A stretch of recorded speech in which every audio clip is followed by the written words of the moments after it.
They say there are certain times of night when the world grows so quiet it strains the veil between ordinary life and something other. For David Pollard, a junior at Lakeside University in Chicago, that time was 3:33 a.m.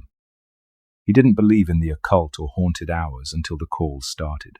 David liked to call it the graveyard shift, though the official schedule read midnight 6 a.m., WLRD 89.7 FM, student-run radio. He took the slot for extra credit and to indulge his passion for music that fell outside the mainstream.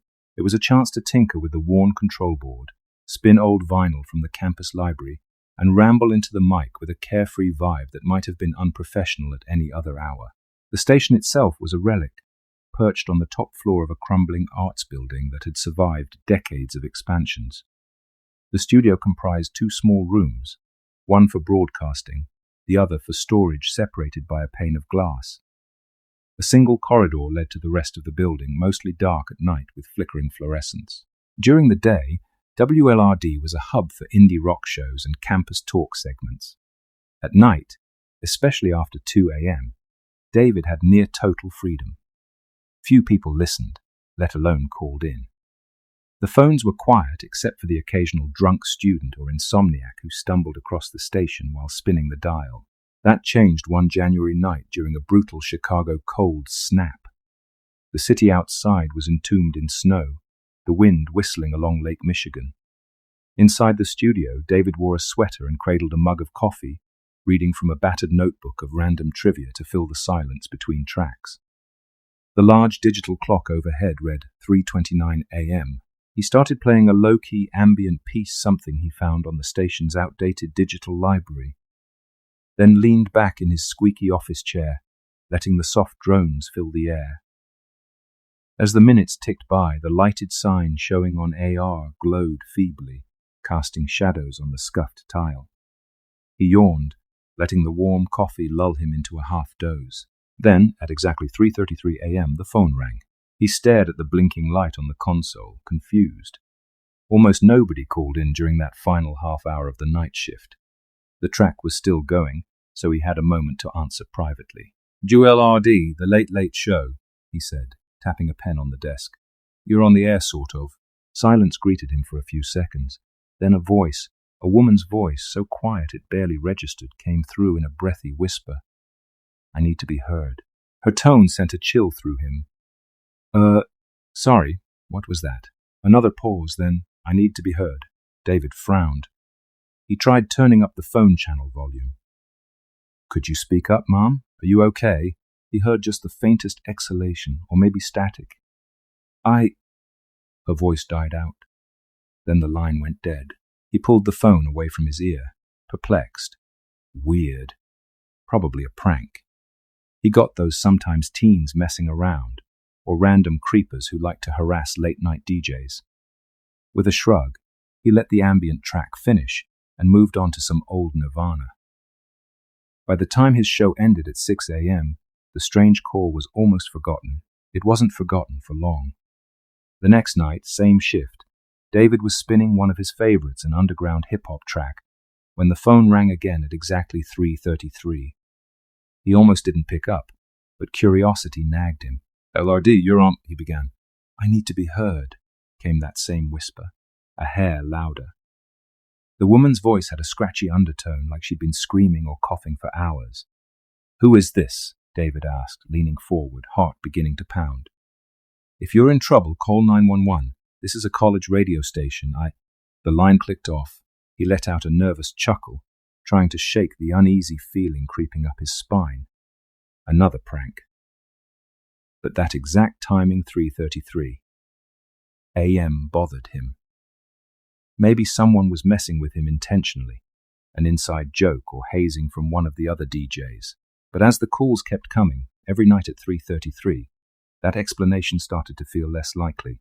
The voice never gave a name, never responded to questions beyond that single phrase, and each time it grew a bit clearer, as though drawing closer or pushing harder through some static wall. By the fifth call, David noticed the faint sound of static-laced breathing in the background. Occasionally it spiked with shrill feedback. He tried to record the calls on the station's antiquated equipment, but the recordings came out garbled. Every time he played them back, the only thing audible was a hiss, like wind across an abandoned microphone. David confided in a fellow student, Mariah, who hosted an afternoon rock show. She was skeptical at first, suggesting it was all a ploy for attention. "You sure you aren't dreaming half of this? You do these insane hours." He considered that. Sleep deprivation could explain a lot. Maybe he was dozing at the switch, hallucinating phone calls. Except the phone log in the system showed an incoming call at 3:33 on every single night in question. "Try ignoring it," Mariah suggested. "If it's a creep, maybe they'll get bored." So he did. The next night, he let it ring, focusing instead on a monologue about the history of shoegaze music. The phone rang for almost a minute straight, a persistent beep that rattled his nerves. Finally, at 3:34, it stopped. He exhaled in relief, only to have the overhead lights flicker. A high-pitched hum whined in his headphones. For a split second, all signals on the broadcast console dropped to zero, replaced by a heavy hush. Then everything snapped back to normal as if nothing had happened. David shrugged it off. That morning, however, as he left the station, he felt something akin to a presence behind him in the hallway, a momentary sense of being watched. When he turned, the corridor was empty, the fluorescent lights buzzing dully. For a while, the nightly call remained an odd nuisance, a ghost caller who never stayed on the line long enough to reveal anything. David started making jokes about it on air around 2 or 3 a.m., telling his minimal audience that if they heard a weird whisper at 3:33, not to panic. Some listeners found it entertaining, believing it was a staged gag. All that changed about 2 weeks in, when the woman's voice began to speak more. On the first night of the new semester, David picked up at 3:33 with a resigned sigh. "WLRD, graveyard shift. Go ahead, ghost caller," he said, trying to sound dismissive. "I need to be heard," she whispered, louder than before. "Yeah, you've said that. Care to elaborate?" He winced at his own snark. "We have a request line if you want a song or if you just need someone to talk to." Her breath crackled through the phone. Then a single word emerged. "Trap." David froze. "Trap? Are you saying you're trapped? Where are you?"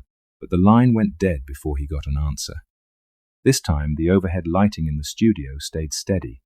The feeling in the pit of his stomach, however, was anything but. Over the next few nights, the calls escalated. Sometimes she'd manage short phrases. "Help me," or "so cold," always in that faint, ragged voice. David tried to keep her talking, asked if she was a student, if she was in danger. He even tried to dial 69 once, but the station phone system didn't allow it. The number was always unlisted, no callback. Between calls, David began researching local legends, ghost stories, rumors of haunted phone lines, anything that might line up.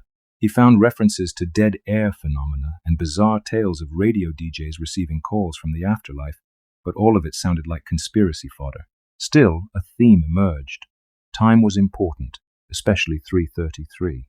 The so-called witching hour was 3 a.m.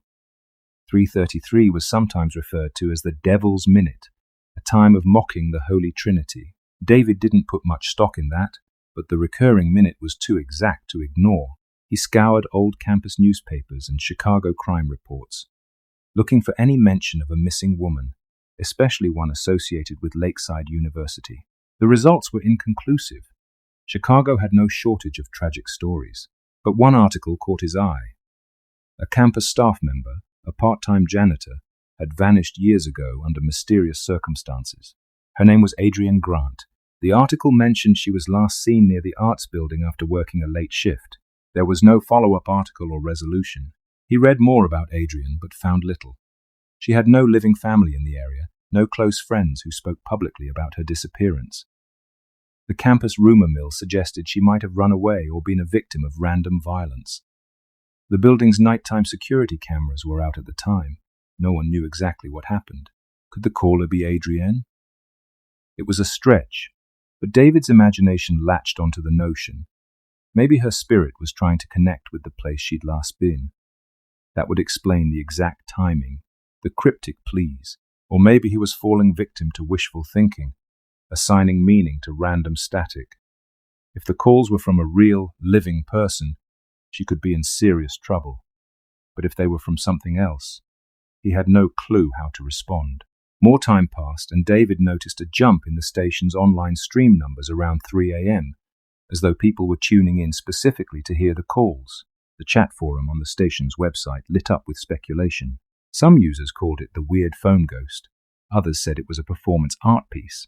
A few posted ominous warnings referencing curses and demons. All David knew was that each night, at exactly 3:33, his phone would ring. The voice would say some variant of, "I need to be heard," or drop hints about being trapped, or freezing, or alone. Then it would vanish. He started losing sleep, haunted by that voice. When he did doze off after his shift, nightmares plagued him.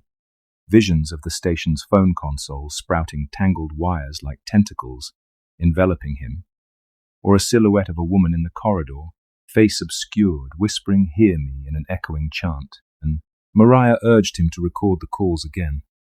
"I want to hear it for myself. We can analyze it in the editing suite." So one night, David set up the best recording rig he could find in the dusty storage closet, an external tape recorder that bypassed the glitchy station software. At 3:33 the call arrived, and he spoke calmly, trying to coax more than a word or two from the caller. "What's your name?" he asked, pressing record. "Where are you calling from?" The woman's breathing crackled. She whispered, "I'm so cold, trapped, please." David's pulse raced. "Tell me who you are and where you are. We can get help. Do you have a name?" A ragged exhalation. "I need to be heard." Then, in a sudden surge of clarity, she nearly cried out, "He took my voice. He's—" Silence. She cut off. No beep, no static, just a jarring deadness on the line. After the show, David replayed the tape. His heart pounded as he fast-forwarded to the crucial moment. But when he hit play, the tape hissed softly, capturing his own voice loud and clear. Then it captured the faint hiss of the caller. But there were no words, just a static-laced hum. It never once became intelligible. That final outburst was absent, replaced by a pop of dead air. David cursed, feeling goosebumps rise on his arms. She'd said something about someone taking her voice, but the recording refused to hold that evidence. 3 weeks into the new semester, the calls abruptly changed. On a frigid Wednesday morning, David waited at 3:33 as usual, broadcasting some mellow guitar piece to fill the quiet. The phone rang. He answered, braced for that urgent whisper. This time her voice was almost normal volume, though still raspy. "I'm so close," she said. "You hear me. I feel. I can feel." She trailed off in a gasping sob. He thought he heard footsteps behind her, or something scraping along the floor. Then the call ended with a thump, as if the phone dropped to the ground. David stared at the console for a long time after that. The show ended, but he couldn't shake the sense that something dark was crawling into his life. He left the building in a daze, stumbling through the icy courtyard.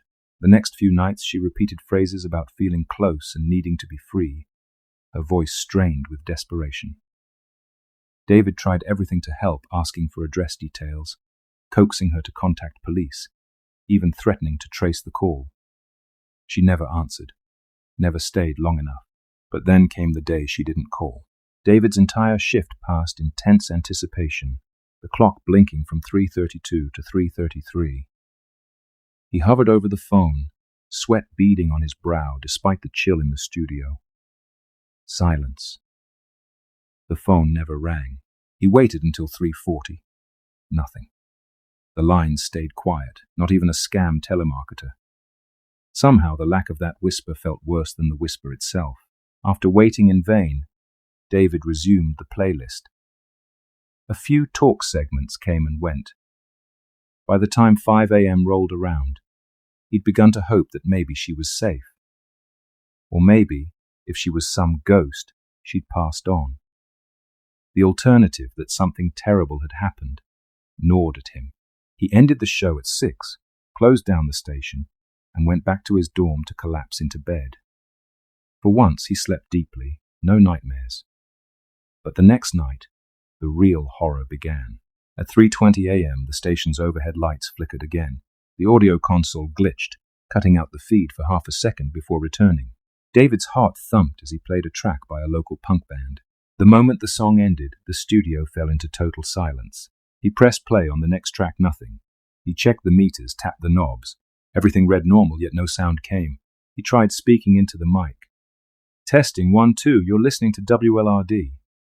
The meter bars rose, but no sound emerged from the speakers. There was only dead air, an absolute hush that pressed on his eardrums like a vacuum. He switched channels, tried the emergency CD, even plugged in his phone to play an MP3. All of it was swallowed by the silence. 3:30 a.m. 3:31, 3:32. The overhead clock advanced, unstoppable. David flicked the channel for the phone line, hoping maybe a caller could break the quiet. But the phone was dark. He sat there in a panic, imagining the station's transmitter had finally died. Dead air was a cardinal sin for any broadcaster. Yet no matter what he did, the board showed no errors. He felt an oppressive dread, as if the studio itself held its breath. Then came 3:33. The phone lit up suddenly, its ring echoing in the hush. He snatched the receiver. Hello? No whisper, no background hiss. Instead, there was a voice identical to his own. Hello? The voice said, a fraction of a second behind, as though listening and repeating. Hello? He shuddered, pulse skyrocketing. Who is this? The line hissed. Then his own voice repeated, Who is this? He recognized it perfectly. The same timbre, even the slight waver from his fear. But behind it, layered in an almost subliminal echo, he thought he heard the woman's whisper, too faint to pass. Stop! David ordered, though his voice trembled. Stop talking. A second later, the line responded in his voice. Stop talking. He slammed the phone down. The console remained locked in dead air. What is happening? He felt the urge to run, to abandon the station. But his feet stayed rooted. He couldn't just leave everything in chaos. The phone rang again. He stared at it, sweat trickling down his temple. Slowly, as if compelled by an unseen force, he lifted the receiver. You're still talking, said his voice from the line. Why are you still talking? Now it was warping, layering over itself in echoes. He heard some of his old sign-offs and quips repeated out of context. Then abruptly the call ended. The overhead lights buzzed, and the console lights fluttered back to life. Sound returned to the monitors, mid-song, as if nothing had happened. From that point on, everything in the station felt off. Hallway doors would open on their own, only to slam shut. Tracks in the playlist would skip backward. And every night, David found himself dreading 3:33, uncertain if the phone would ring. Some nights, it did not. And the silence that replaced it was almost worse, like a predator waiting just out of sight. When it did ring, the calls mutated. It was always his own voice, speaking words he'd said earlier in the broadcast or from prior shows. At times, it stitched them together in unnerving ways, forming half sentences. Hear me. You're so cold. Need to be. Help. Then an abrupt cut.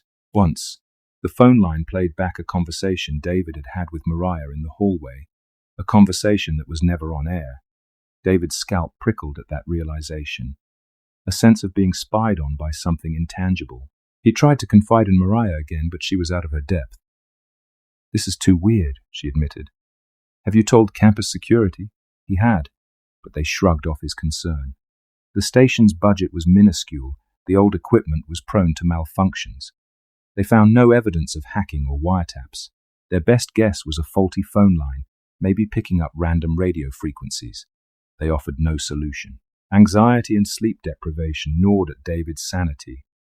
He started seeing shapes in the station's reflective surfaces, his own figure but slightly out of sync. Once he glimpsed a woman's silhouette passing behind him in the reflection of the lobby window. Spinning around, he found only empty corridors. During one early morning, around 2:45, he stepped into the storage room to grab some records. He spotted the phone from the main studio sitting on a shelf, even though he'd just used it in the booth. Confused, he picked it up. It was cold to the touch.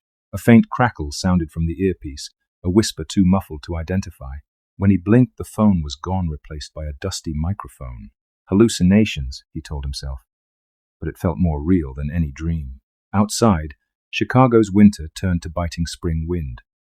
David hardly noticed the changing seasons, locked in a cycle of fear that crested each night at 3:33. Then, in late March, the calls changed again. For 3 nights in a row, his own voice spoke 2 words. "She's here." The line would then descend into static. David was at his wit's end, nearly delirious on air. During breaks, he'd rant about phone ghosts or post pleas for help on anonymous message boards. Most people teased him, calling it a marketing stunt. Others told him to burn sage or exorcise the station. On the 4th night, he tried to forcibly ignore the phone when it rang at 3:33. The console flickered but held. The overhead lights dimmed but did not go out. Then, at 3:34, the phone stopped ringing. David exhaled, momentarily relieved. But the dead air arrived with a vengeance. No track would play, and even his microphone output vanished again. The overhead clock read 3:35, 3:36. The station was broadcasting nothing. He tried to power cycle the system, but it was unresponsive. In the midst of this, a movement outside the glass partition drew his gaze. A figure in the other room, face obscured by shadow, long hair falling over her shoulders. She pressed her hands to the window, lips moving silently. David gasped, nearly toppling his chair. Her posture was hunched, as though carrying a massive weight. Through the glass, he could see her mouth forming the words, "Help me." For a flash, he recognized her from the old news photo of Adrienne Grant. Though the face was contorted in anguish, he stumbled for the door to the second room. It was locked from the inside. The figure pressed closer to the glass, eyes wild. Then, as quickly as she'd appeared, she vanished. The lock clicked open under his hand. The second room stood empty, only shelves of old tapes. The phone on his console beeped. He dashed back, heart racing. It was 3:40 now. He answered. Silence. Then came her voice, no longer a faint whisper. "I found a way," she said. Her voice was trembling, desperate. "You mustn't listen to him. He took my voice." "Who?" David cried. "Adrian, who took your voice?" A static burst. Then she said, "He's wearing your face. Don't. Let him in. Don't." The line cut out, replaced by shrieking feedback. In the background, David thought he heard his own voice echoing, repeating nonsense. When the shriek faded, the station audio returned. The dead air ended. David sat in stunned silence, a single tear rolling down his cheek. David knew he couldn't go on like this. The calls, whatever they were, weren't some harmless prank. They felt like a breach in reality, an intrusion that threatened to swallow him. He resolved to finish his last shift, and then quit, no matter what it did to his credits. On that final night, he was a bundle of nerves. He refused to broadcast normally, using the hour before 3:33 to speak directly to any listeners who might help. He told them about the calls, the voice that needed to be heard, the duplication of his own voice. "If there's anyone out there who understands this," he said, voice trembling, "tell me what I can do." The station's chat forum erupted. Some called him a liar. Some urged him to leave the building. Some claimed to have had similar encounters. His eyes flicked to the clock. 3:32. He braced for the ring. 3:33. AM arrived. Silence. No phone ring, no static. The fluorescent lights hummed overhead. Seconds ticked by. He leaned into the mic, voice quivering. Is that it? Did it? Stop?" The hush on the phone line felt suffocating. A full minute passed. Then 2. Suddenly the phone line lit up, but no ring sounded. Confused, David picked up the receiver. It was silent on the other end. He tried speaking. "Hello?" But the words didn't echo back to him. Instead, an unnatural quiet stretched through the earpiece as though it consumed all sound. Outside the booth window, the corridor light flickered out. An oppressive gloom wrapped around the studio. The hairs on David's arms stood up. He was alone in a pocket of dim light. Then, the silence broke with a soft sigh, and he heard his own voice again, but live. as though from an earlier part of the broadcast. "If there's anyone out there, help me." The line repeated. David realized with horror that it was splicing the woman's pleas and his own words into a single conversation. His voice on the line said, "Don't let him in, I'm so cold, you're still talking." A swirl of jumbled phrases. Then, a new phrase emerged, slowly forming from the tangled echoes. "It's me." He recognized the tone, a perfect mimic of his own voice, but pitched just a degree off, sending chills up his spine. "It's me," the voice repeated clearer. "I'm inside." David swallowed. "Inside? Inside where?" His voice on the line let out a distorted chuckle layered with static. "Turn around." He froze. The hand holding the receiver trembled. Adrenaline thundered in his ears, but some terrible fascination compelled him to do what it said. He turned. In the reflection of the booth window, he saw himself, or something wearing his face, standing behind him. The figure's eyes were black pits, and the mouth was twisted into a grin that didn't belong on David's face. Its skin flickered, half-transparent, as if it were formed of radio static. He spun around in real space. Nobody was there, just the empty control room. But in the reflection, the figure stood closer, leaning in, breath ragged. His stomach lurched. "No, no, no, no." Then the phone line crackled. The woman's voice, faint and urgent, cut through. "He took my voice. Don't let him." A wet, ripping sound filled the air. The reflection behind him jerked, as if convulsing. David stumbled back, eyes locked on the glass. The figure's jaw unhinged, stretching impossibly wide, revealing nothing but swirling blackness. The phone dropped from his hand, clattering on the console. The overhead lights flickered once, twice, then went out. Darkness flooded the studio. David fumbled for the door, but his trembling fingers couldn't find the handle. Something moved behind him, a crackling presence. He heard the faint whisper of the woman, as though from inside his own skull. "Run!" He slammed into the door, bursting into the hallway. Emergency lights glowed dimly, painting the corridor in red. Footsteps behind him, a dragging noise. In the reflection of a nearby window, he caught a glimpse of his own face, only it wasn't him. It was that hollow-eyed double, flickering in and out like a faulty transmission. He bolted down the stairs, not daring to look back. Every door he passed felt alive with static. An unearthly hush pressed on his ears, broken only by the echo of the phone's final words. "I'm inside." No one saw David for days. He withdrew from classes, ignoring calls from the station supervisor. Mariah tried texting but got no response. Rumor spread that he'd had a breakdown and fled to another city. Meanwhile, the station carried on with different hosts, none of whom reported strange calls. The 3:33 a.m. slot remained vacant for a while. The next semester, a new student took over, but whispers persisted. Some claimed if you tuned in at exactly 3:33 a.m., you'd hear a faint static in the background, shaping itself into words. Others swore they saw a dark silhouette in the station's second room when they walked past at night. Eventually, the story of the phone calls became campus legend. People repeated it with nervous laughter. Dead air at 3:33, you know the tale, turning it into a cautionary ghost story for new radio volunteers. David, for his part, never returned to the station. He found a cheap sublet across town, changed his phone number, refused to talk about what he'd experienced. In the dim hours of the night, though, he still jolted awake at 3:33 a.m., expecting to hear that ring, expecting to hear his own voice greet him on the line. Sometimes, in the swirling haze between dreaming and waking, he did hear it, a whisper in his ear. "I'm inside." Then he'd look to the corner of his room and see only shadows, but the shadows had a way of moving when he wasn't watching, flickering like an old TV tuned to a dead channel. And the next time he glimpsed his face in a dark window, it might not match the terror in his eyes. If you find yourself awake in Chicago at 3:33 a.m., tune your radio dial to 89.7 FM. Maybe you'll just hear static or some obscure track played by the new DJ. But if the static dips for a moment and you think you hear a half-whispered voice pleading, "I need to be heard," don't ignore it. Because in that sliver of time when the world holds its breath, voices from the void slip through. Some might say it's just leftover signal interference or the mind playing tricks. Others swear there's a reason 3:33 is called the Devil's Minute. One thing's certain, if you hear your own voice whispering back, turn off the radio. Because once it's inside, once it's wearing your voice like a mask, it's already too late.